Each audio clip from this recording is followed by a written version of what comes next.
If you thought we'd seen the last major twist in the Hunger Games universe, think again, because Lionsgate has officially thrown a fireball straight into the fandom, and the reactions online have been absolutely wild. Months of speculation, random insider leaks, and Reddit debates that went on for days, and now we finally have confirmation that no one expected to hear this soon. Jennifer Lawrence and Josh Hutcherson are stepping back into the Hunger Games world. Yeah, Katniss Everdeen and Peeta Mellark are returning. But before anyone panics about reboots, unnecessary sequels, or some multiverse trick to squeeze everyone back into their teen years, no, that's not what's happening here. It's not a redo, it's not a timeline reset. Lionsgate didn't suddenly decide Katniss needs another love triangle in a reimagined arena. Their return is tied to something Suzanne Collins did in her new book. Something subtle, something clever.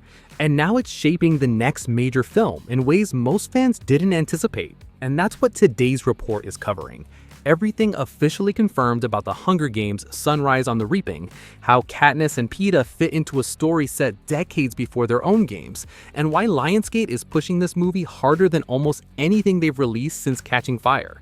Some fans think it's a genius move. Others think it's a calculated nostalgia trick.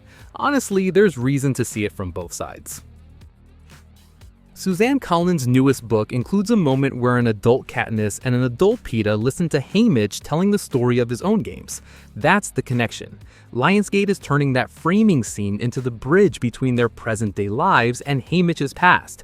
That means no digital de-aging, no awkward CGI teen faces, and no unnecessary shoehorned cameos. They're older, they're settled, and they're simply hearing Haymitch recount a story that shaped the mentor they eventually came to rely on. It's actually a pretty thoughtful approach, because if Lionsgate wanted a cheap nostalgia boost, they could have easily de-aged Jennifer Lawrence back to her 16-year-old look and slapped her into some arena flashback. Thankfully, they didn't do that. They're letting these characters age naturally, which feels far more grounded. But it also means something important. This isn't their movie, it's Haymitch's. Sunrise on the Reaping takes us back to the second quarter quell, the 50th Hunger Games, the one where the Capitol doubled the number of tributes. 48 fighters instead of 24, twice the bloodshed, twice the psychological warfare, and a young Haymitch caught in the center of it all. Young Haymitch will be played by Joseph Zada, making his first major lead role. Expectations? High, very high, because Woody Harrelson set an incredibly high bar.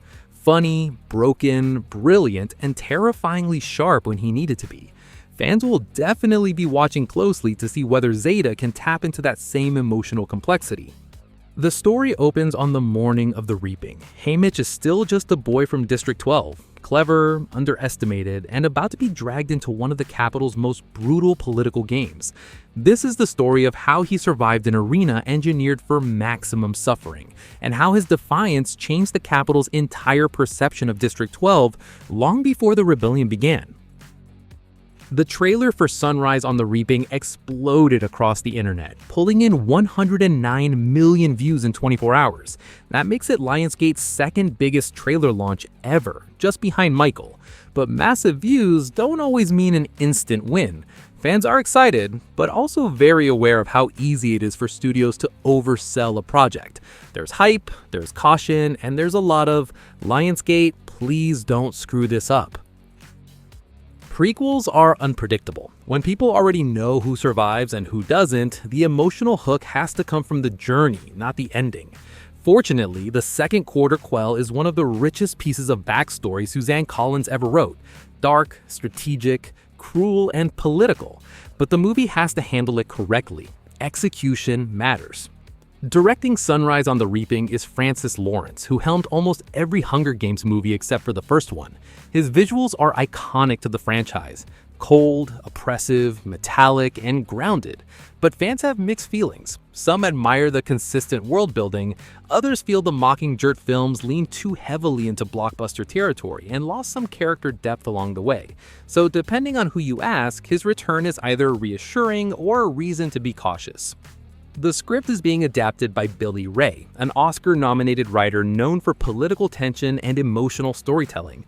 Definitely a strong resume, but adapting Haymitch's story isn't the simple job. It's not just arena action, it's trauma, strategy, and a character arc fans have been waiting over 10 years to see portrayed. And after the mixed reception of The Ballad of Songbirds and Snakes, fans are already wondering whether this film will hit harder or fall into the same good but not great territory. And then there's the question everyone keeps asking: why bring back Jennifer Lawrence and Josh Hutcherson at all? Yes, their appearance exists in the book, but from a business standpoint, it's very clear Lionsgate also understands how powerful nostalgia can be. Their faces alone spark trending hashtags, millions of views, and a wave of returning fans who haven't touched Hunger Games content in years. Is it meaningful storytelling or strategic marketing? Truthfully, probably both. Their roles come directly from the novel, so it's not forced, but Lionsgate is not shy about making sure their involvement is front and center in promotion. The key will be whether their scenes feel natural and emotionally grounded, or like an excuse to grab attention. What makes this reunion interesting is that both actors are currently in strong career phases. Jennifer Lawrence just picked up her 7th Golden Globe nomination, and Josh Hutcherson is riding a massive wave of success with Five Nights at Freddy's 2. They're not coming back because they need a boost, they're coming back because the story fits, and because they seem genuinely interested in revisiting these characters in a new context. The book itself is already dominating. Sunrise on the Reaping sold 1.5 million copies in its first week, making it the biggest launch in the franchise's history. That's not nostalgia, that's real engagement. And the Hunger Games brand is still one of the strongest YA properties ever created, with over 100 million books sold and previous films grossing $3.4 billion worldwide. But big expectations also mean big pressure. Fans want emotional depth, political tension, a clever and punishing arena, and a respectful portrayal of Haymitch's trauma, not shock value brutality thrown in just to look edgy. Haymitch has been beloved since 2012. People care deeply about this story being handled right. The biggest unknown is whether the movie will capture the heart of what made Catching Fire so widely praised: the perfect balance of tension, strategy, character, and political commentary. If Sunrise on the Reaping manages to hit that same balance, it could easily become the strongest Hunger Games film since then. But if it rushes through the emotional core, or if the returning characters are reduced to trailer bait, fans will immediately call it out. There's a very fine line between honoring iconic characters and exploiting nostalgia. All eyes are now on Lionsgate to see which direction they take. Still, based on everything confirmed so far, Sunrise on the Reaping looks like it has genuine potential. A younger Haymitch, a darker arena, a crueler capital, a rawer look at Panem before Katniss ever picked up a bow, and the chance to see Katniss and Peeta years later reflecting on the man who helped them survive. Even with mixed feelings floating around online, the excitement is unmistakable. Fans have wanted this story for more than a decade, and now it's finally happening. Sunrise on the Reaping releases November 20th, 2026. Could this movie reshape the franchise all over again? We'll find out soon enough.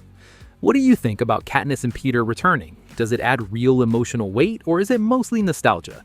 Can Joseph Zeta live up to Woody Harrelson's legacy? And what part of Haymitch's arena are you most looking forward to seeing? Let me know in the comments, and thanks for watching.